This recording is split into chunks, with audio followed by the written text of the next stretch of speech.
Project for today is going to be continuing working on this 2004 Polaris Trail 330. I'm going to do a service on it and probably put a different battery in it. Last time we had low voltage in that battery, so it's making it kind of rev limit and cut out at a higher RPM, and I put the jumper pack on it and that solved the problem, so we just needed to get a different battery in there. It was charging with the jumper pack connected, but it couldn't keep up with that bad battery in it. It was only at like 8 or 9 volts most of the time with that on there. So first thing we're going to do is drain the oil. Just a 9/16 drain plug.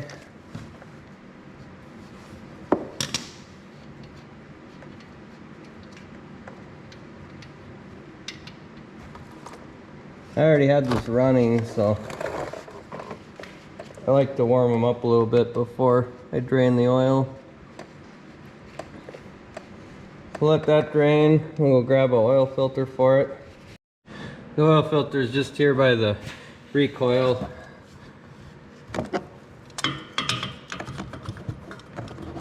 If I can get a wrench on here.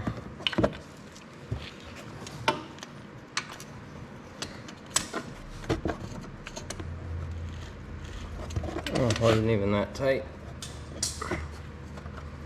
We got a little pan under here. You can just put a pan under the machine, but it'll usually kind of drain all over the skid plate.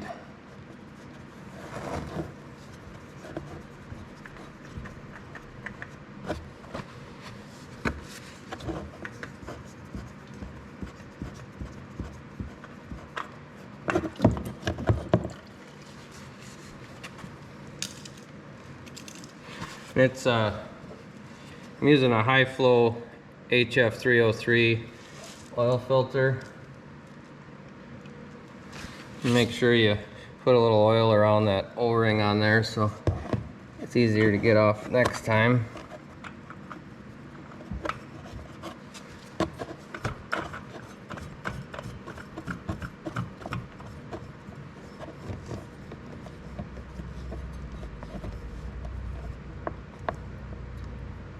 And I just hand tighten them. You don't really need to reef them down with a wrench or anything. It just makes it harder to get it off the next time you go to change oil.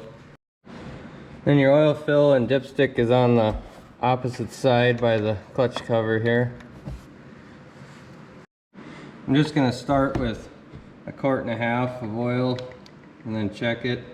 These do have an oil cooler on them, so some of it can get trapped in the oil cooler. So what the manual says, it might be actually a little bit less. And I'm using a Mystic brand oil. It's a 10W40 full synthetic ATV oil.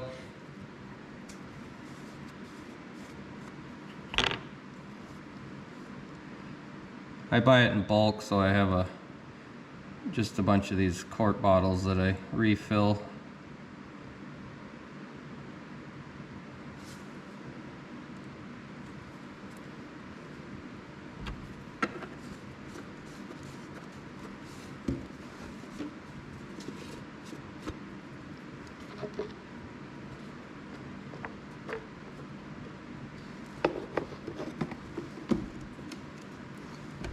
We'll check it now.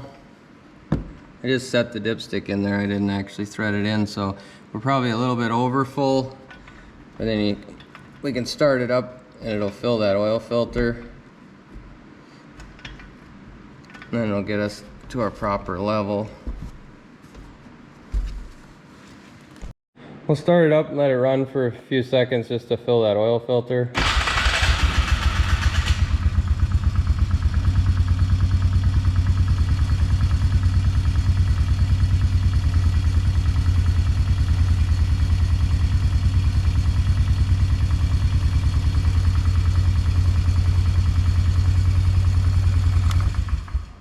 Then we'll let it sit for a little bit just to drain all the oil back down, and then we can check it and get a proper reading. So I've let it sit for a little while. And take the dipstick back out, wipe it off. And this one you want to thread in all the way and then thread it back out to check. So it looks like we're right at the full mark. I put just a little bit more than 1.5 quarts of oil in it, so this one's good for that. And then we'll go through greasing it. There is a grease fitting back here for your axle carrier. Then there's a couple grease fittings up on the swing arm that you want to put some grease in. And the front on these does not have grease fittings on the front suspension. Some of them have that and some of them don't. So we'll just grease the back, and we'll look at putting that battery in it.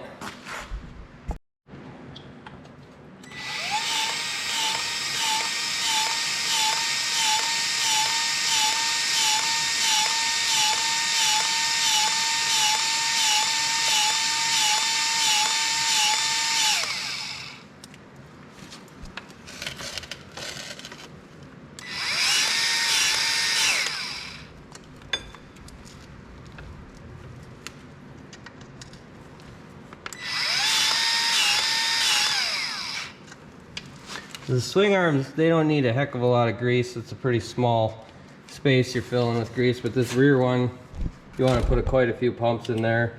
You just don't really want to do it till it's squishing out the sides, because you're pushing your seals out when you do that. So, and we'll move on to checking the transmission oil. So the transmission dipstick is just over here behind the recoil. You can kind of pop that out of the way. It's not the easiest thing to pull out of here a lot of the time, but just want to make sure it's between these two hash marks here. Got a little dirt down there, which this one looks like it's just a little bit above the bottom hash mark, so that should be fine. I did just change this one when I did a transmission repair on it. That's in the previous video. So if it was low, you just fill it right through the hole you pulled the dipstick out of. Now we'll work on swapping these front tires. This one here is about just slick, so that one's totally shot. I've got a couple of used ones. They're not too great, but they'll do for now. This one is one of them over here. I might have to put a tube in this one. It's been sitting around a while, so it's flat, but I'm going to air it up and I'll show you how to check for leaks. But first I'll get it jacked up and get these front wheels off of it.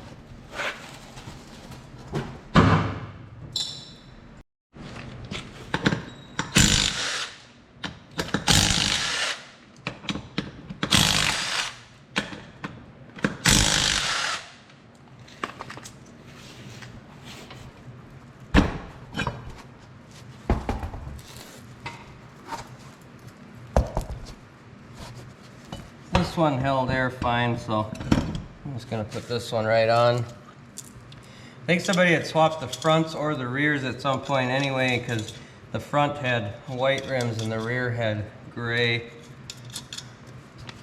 I think they all four should have been gray, or all four should have been white.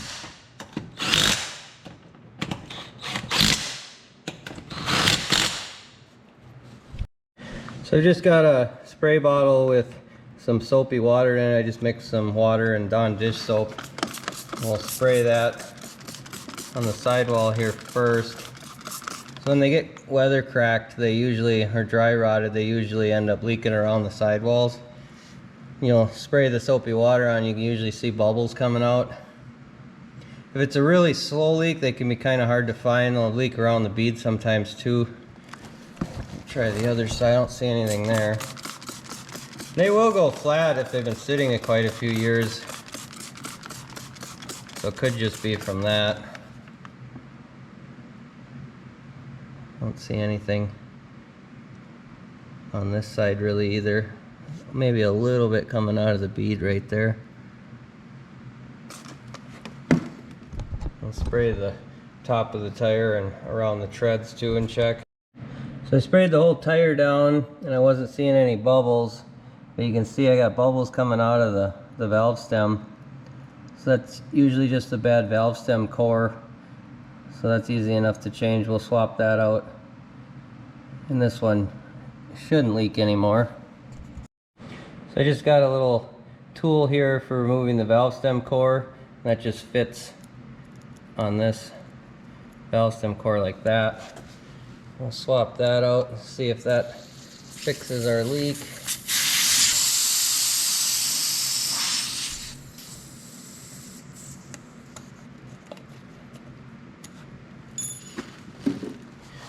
Sometimes you can see some like corrosion and stuff on these. Down in here is where it seals. It pops open when you push on the center to let air in and then pops back to seal. So we'll air this one up again.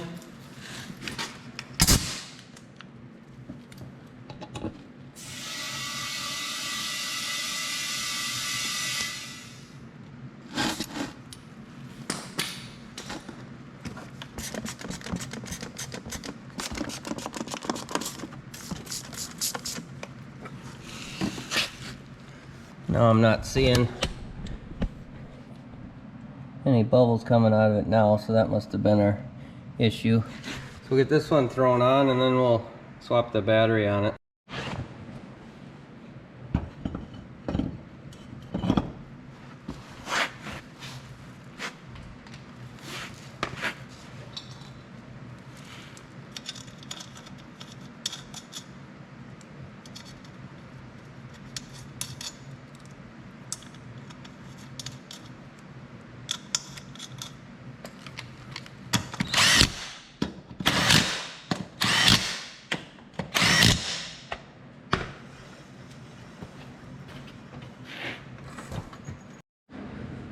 I'm going to swap this battery out now.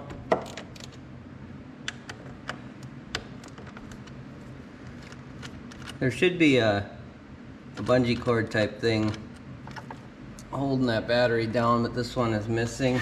I'll have to put something on there to hold that in. I don't want the battery falling out while you're riding.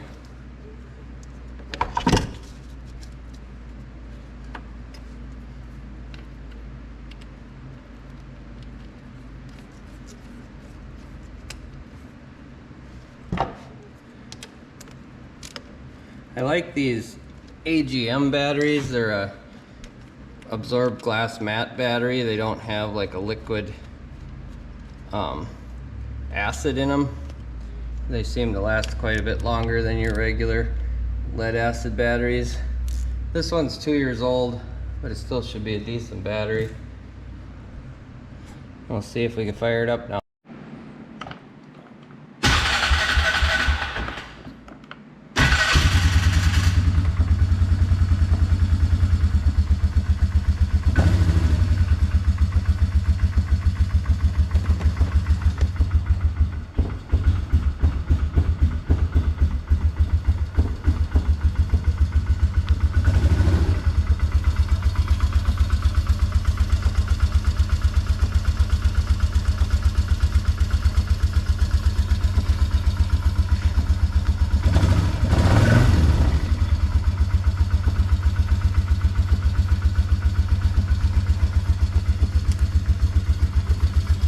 Make sure the lights work.